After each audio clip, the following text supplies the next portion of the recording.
राधे राधे। जय श्री कृष्णा। श्री राधा रानी की कृपा से हम श्री राधा कृष्ण मिलित तनु श्री कृष्ण चैतन्य महाप्रभु जी के अद्भुत चरित्र का श्रवण पान कर रहे थे। आज श्री कृष्ण चैतन्य महाप्रभु जी के चरित्र का भाग 47 है। जैसे कि हमने कल के भाग में देखा कि कल राय रामानंद जी और महाप्रभु जी के बीच में संवाद हो रहा था। साधक से संबंधित बातें हुई, भक्तों से संबंधित बातें हुई, भगवान को हमें क्या मानना चाहिए इससे संबंधित बातें हुई। श्री राधा कृष्ण चरणों को कैसे प्राप्त करें उस पर बातें हुई। हम सारे भक्तों के लिए महाप्रभु जी ने प्रश्न किया, उसका उत्तर मिला। उसके बाद महाप्रभु जी ने अपना दिव्य रूप का दर्शन राय रामानंद जी को दिखाया। श्री राधा माधव का रूप का दर्शन श्री राय रामानंद जी को दिखाया। लेकिन आज तक यह रूप महाप्रभु जी ने किसी भी भक्त को नहीं दिखाया था। केवल श्री राय रामानंद जी को ही यह रूप का दर्शन कराया। उसके पश्चात महाप्रभु जी का तो दक्षिण यात्रा पूर्ण हो गई थी। उन्होंने 2 वर्ष में दक्षिण यात्रा की। उसके पश्चात वे वहीं से जगन्नाथपुरी को लौट गए और महाप्रभु जी ने राय रामानंद जी को यह भी संकेत किया कि वे भी उनके पीछे पीछे जगन्नाथपुरी को आ जाएं। तो अब महाप्रभु जी दक्षिण यात्रा करने के पश्चात पहुँचेंगे नीलाचल जगन्नाथपुरी। अब महाप्रभु जी पहुँचे हैं और जो सारे नीलाचल वासी हैं, गौड़ वासी हैं, सब बहुत प्रसन्न हो गए हैं, बहुत परम प्रसन्न हो गए हैं। क्योंकि जो बुझा हुआ नवद्वीप था, जो बुझा हुआ नीलाचल था, वह फिर से उसमें तारे लगाए हैं। क्योंकि अब महाप्रभु जी लौट आए हैं। 2 वर्षों के बाद महाप्रभु जी लौटे हैं। सब बड़े खुश हुए हैं। जैसे कि हम सब ने गौर के पहले परिकर राय रामानंद जी के बारे में जाना, अब हम गौर के दूसरे परिकर हुए हैं स्वरूप दामोदर जी। स्वरूप दामोदर जी के बारे में जानेंगे। स्वरूप दामोदर जी कौन है? स्वरूप दामोदर जी ललिता सखी का स्वरूप है, ललिता सखी हैं। वे गौर के ही साथ रहती हैं। महाप्रभु जी के जाने के पश्चात जिनका बात जो लोग मानते हैं वह थे स्वरूप दामोदर जी। सब लोग स्वरूप दामोदर जी की बात महाप्रभु जी की तरह ही मानते थे। जिस प्रकार महाप्रभु जी की बात सब मानते थे, उसी प्रकार स्वरूप दामोदर जी की भी बातें सब मानते थे। स्वरूप दामोदर जी महाप्रभु के सेवा में सदैव तत्पर रहते थे। वे महाप्रभु की हर समय हरदम सेवा करते रहते थे। महाप्रभु जी का बड़ा ख्याल रखा करते थे स्वरूप दामोदर जी। तो महाप्रभु जी को कई जन होते, कई लोग होते जो अपनी कला प्रस्तुत करना चाहते कि मैं अपने मुख से महाप्रभु जी को इतना सुंदर गीत सुनाऊं। तो उस वक्त ना महाप्रभु जी सबका गीत सुनना भी देखना चाहते। लेकिन जो स्वरूप दामोदर जी सोचते कि कहीं कोई मेरे गौर को कोई अपशब्द का कोई गीत ना सुना दे। तो स्वरूप दामोदर जी क्या कहते लोगों से, जो कलाकार आते, जो अपना कला प्रस्तुत करते, उनसे कहते कि जो भी चीज़ें पहले मुझे उसके दर्शन कराओ, मुझे बताओ, फिर उसके पश्चात अगर वह ठीक रहा तब ये गौर के पास जाएगा, अन्यथा नहीं। तो इतना स्वरूप दामोदर जी महाप्रभु जी का इतना ख्याल रखा करते थे। तो ऐसे ही दिन बीतता गया। तो महाप्रभु जी अब थे सन्यासी। तो कई लोग जो होते हैं वे चाहते हैं कि मेरे घर आए महाप्रभु जी, मेरे हाथ का बना कुछ पाएं, मैं उनका सेवा कर पाऊँ, सत्कार कर पाऊँ। लेकिन महाप्रभु जी के मुख से कहाँ ना निकलता है। किसी के लिए कभी महाप्रभु जी ने ना निकाला अपने मुख से? नहीं। तो स्वरूप दामोदर जी भी जानते थे कि ये तो महाप्रभु की मजबूरी है कि वह किसी को ना नहीं कर सकते। वो भक्त का प्रेम कभी भी ना नहीं कर सकते। तो चाहे उनसे कोई झूठा भी बोले तब भी महाप्रभु जी बड़े करुणा मूर्ति हैं। तो स्वरूप दामोदर जी ने एक नियम निकाला। क्या उनसे नियम निकाला? ये कि जिस घर में लाख नाम होंगे, लाख, एक नाम को लाख बार जपा जाएगा, उसी घर में महाप्रभु जी चरण कमलों को रखेंगे, उन्हीं को दर्शन देंगे। तब जो वहाँ के वासी थे वे लाख नाम जप भी करते थे और महाप्रभु जी उन पर कृपा भी करते। ऐसे स्वरूप दामोदर जी हुए हैं। अब महाप्रभु जी के गौर के तीसरे परिकर हुए, वे थे गोविंद दास जी। अब गोविंद दास जी कौन हैं? गोविंद दास जी ईश्वरपुरी जी के ही शिष्य, जो कि महाप्रभु के गुरु भाई ही लगते हैं, वे हैं गोविंद दास जी। तो गोविंद दास जी अपने गुरुदेव ईश्वरपुरी जी के सेवा में तत्लीन रहते, लगे रहते, खूब सेवा करते। और जो उनके गुरुदेव थे वे उनकी इस सेवा से बड़े खुश रहते थे कि गोविंद दास जी उनकी बड़ी सेवा करते, उन्हें बड़ा स्नेह करते हैं। तो हम सब जानते हैं कि जब कोई भी गुरुदेव के नज़रों में छा जाता है तो उसे जो श्री कृष्ण है वो तो सहज में ही मिल जाते हैं। उसे कोई ज़्यादा कुछ करना नहीं पड़ता, कोई ज़्यादा उपाय नहीं करना पड़ता, उसे श्री कृष्ण ऐसे चुटकियों में मिल जाते हैं, क्योंकि गुरुदेव उस पर रीझ जाते हैं। जिस पे गुरुदेव रीझ जाते हैं ना, उस पर सीधे श्री कृष्ण कृपा कर देते हैं, उसे श्री कृष्ण मिल जाते हैं।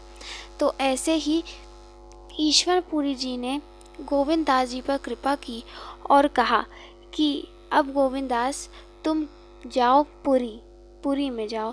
तब जो गोविंद दास जी थे वे कहे कि हे गुरुदेव, मुझसे ऐसा क्या हुआ जो आप मुझे अपने से दूर कर रहे हैं? तब ईश्वरपुरी जी कहे कि नहीं, ऐसा कुछ नहीं है, तुमको तो आज फल मिल रहा है तुम्हारी इस सेवा का। आज तुम पुरी जाओगे तो वहाँ पर श्री कृष्ण चैतन्य महाप्रभु जी के रूप में अवतरण हुए हैं, वहाँ पर लीला कर रहे हैं, और उन्होंने इस रूप में मुझे अपना गुरुदेव बनाया है। तो तुम उनके पास जाओ और उनकी अंग सेवा करो, उनके सचिव बनो, उनकी सेवा करो। तब जो गोविंद दास जी थे वे कहे कि वे मुझे क्यों ही उस स्वीकार करेंगे। तो ईश्वरपुरी जी कहे कि नहीं, तुम चिंतित मत हो, तुम गौर के पास जाना और कहना कि तुम्हें मैंने भेजा है। तब वे कुछ नहीं कहेंगे, वो तुम्हें रख लेंगे। तब गोविंद दास जी गए, पुरी पहुँचे हैं, और जहाँ पर सभी विराजित थे, और जैसे ही गौर को देखा है, महाप्रभु जी को देखा है, वहीं पर उनके चरणों कमलों में चले गए और साष्टांग प्रणाम करने लग गए। और जब महाप्रभु जी ने पूछा कि आप कौन, परिचय बताइए, तब गोविंद दास जी ने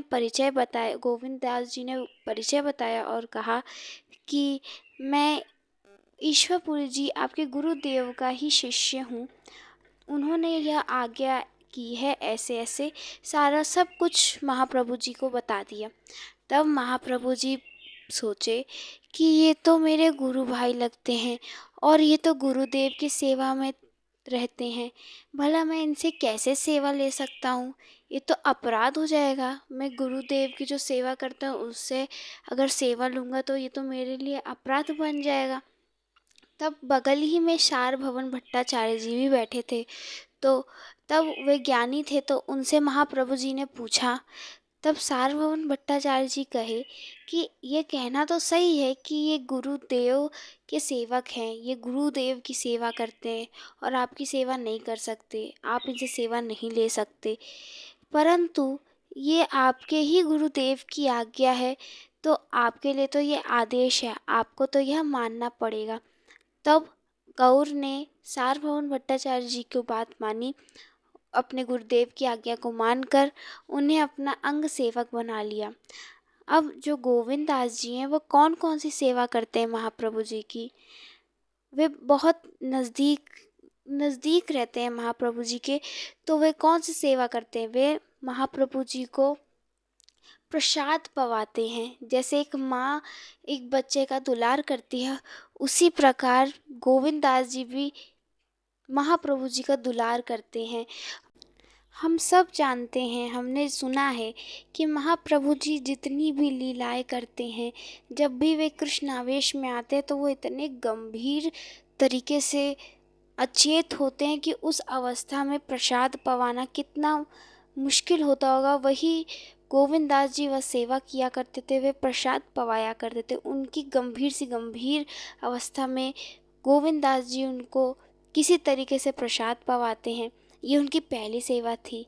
और दूसरी सेवा कौन सी करते थे महाप्रभु जी, गोविंददास जी महाप्रभु जी की? वो बड़ी बड़ी अच्छी सेवा है। वह सेवा थी कि महाप्रभु जी के अति कोमल अंगों को स्पर्श करके उनको दबाना, महाप्रभु जी के पादों को दबाना, उनके हाथ को दबाना। यह गोविंददास जी किया करते थे। उनके पैर को दबाते थे, उनके हाथों को दबाते थे, उनके इतने कोमल कोमल चरणों को अपने अपने गोदी में रखकर दबाया करते थे। ये उनकी सेवा थी। तो गोविंददास जी इतना सुंदर चरण दबाते कि जो महाप्रभु जी को दिन भर जो वह थके रहते, एक प्रकार थके रहते। वैसे महाप्रभु जी थकते नहीं हैं, लेकिन वह दिन भर जो लीला करते उसमें अगर वे थके भी रहते, श्रमित भी होते, तो इतना अच्छा सुंदर चरण स्पर्श दबाते कि महाप्रभु जी को तुरंत ही निंद्रा आ जाती, वे सो जाते। बड़ा आराम मिलता है महाप्रभु जी को, इतना सुंदर चरण दबाते हैं गोविंददास जी। तो इनको भी महाप्रभु जी का अधरामृत पाने को मिलता था। जो महाप्रभु जी का शेष प्रसाद होता, उनका जूठन जो प्रसाद होता, वे इनको मिला करता था। कहा जाता है कि गौर की इच्छा थी कि वे एक दिन परीक्षा लें गोविंददास जी की। तो परीक्षा लेना शुरू की उन्होंने। उनका जो कमरा था महाप्रभु जी का, वो बहुत छोटा था, बहुत छोटा उनको मिला था। तो एक दिन वे खूब कीर्तन करके चले आए और उसी कक्ष में चले गए और वहाँ पर लेट गए। और गोविंददास जी उनके परिकर, उनकी सेवक, निज सेवक, वह सोचे कि महाप्रभु जी इतना थक के आए हैं, ये बड़े श्रमित हो गए, इनका जरा मैं हाथ दबा दूँ, थोड़े पाँव दबा दूँ। लेकिन जब वे पहुँचे और महाप्रभु जी का कमरा बड़ा छोटा, तो वे सोचे कि मैं महाप्रभु जी के पाँव कैसे दबाऊँ, सेवा कैसे करूँ। तो उन्होंने महाप्रभु जी से कहा कि महाप्रभु जी, थोड़ा आप चरणों को उधर कर लें तो मैं आपकी थोड़ा सेवा कर पाऊँ। तो महाप्रभु जी कहे कि गोविंदा, आज मेरे पास बिल्कुल भी हिम्मत नहीं, मेरे पास ताकत नहीं कि मैं अपने किसी भी अंग को यहाँ से वहाँ कर पाऊँ। मैं बहुत श्रमित हो चुका हूँ, मेरे अंग में बहुत दर्द हो रहा है। तब अब कैसे जाएं गोविंददास, कैसे सेवा करें, विकल हो रहे हैं कि कैसे मैं महाप्रभु जी की सेवा करूं, क्या करूं ऐसा। तो उन्होंने कई देर तक सोचा और महाप्रभु जी से कहा। महाप्रभु जी इसके ऊपर क्या किया, उन्होंने एक वस्त्र बिछा दिया और उस वक्त उन्हें वही सही लगा और वह महाप्रभु जी को ढक के चले गए उस पार। और हम सब जानते हैं किसी को ढकना बड़ा पाप होता है, अपराध होता है, और वो भी महापुरुष जन को ढकना ही तो और बड़ा अपराध। लेकिन फिर वे उस पार कर गए और पार करने के पश्चात वे महाप्रभु जी के अंगों को दबा दिए और उस अंग सेवा से महाप्रभु जी को थोड़ा आराम मिला, विश्राम मिला। उसके पश्चात वे सोचे, बड़े सुकुड़ के बैठे हुए थे गोविंददास। तब महाप्रभु जी उठे और कहे, अरे गोविंदा, तुम अभी भी यहीं पे बैठे हो, जाओ थोड़ा प्रसाद पालो, वहाँ रखा है।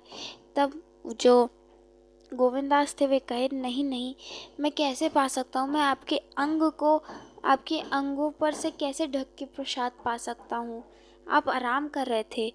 तब महाप्रभु जी कहे, अरे तुम जैसे आए थे वैसे ही चले जाते अंग को ढक कर, मुझे ढक कर चले जाते जैसे तुम आए थे।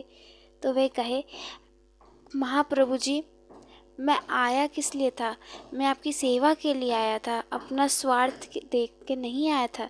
लेकिन अब आपको ढक के जाना ये मेरा स्वार्थ होगा, इसलिए अब मैं महाप्रभु जी आपको नहीं ढक सकता।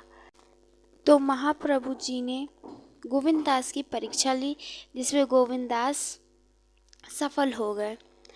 अब श्री जी की कृपा से हम कल चौथे परिकर के बारे में जानेंगे कि चौथे परिकर गौर के कौन थे।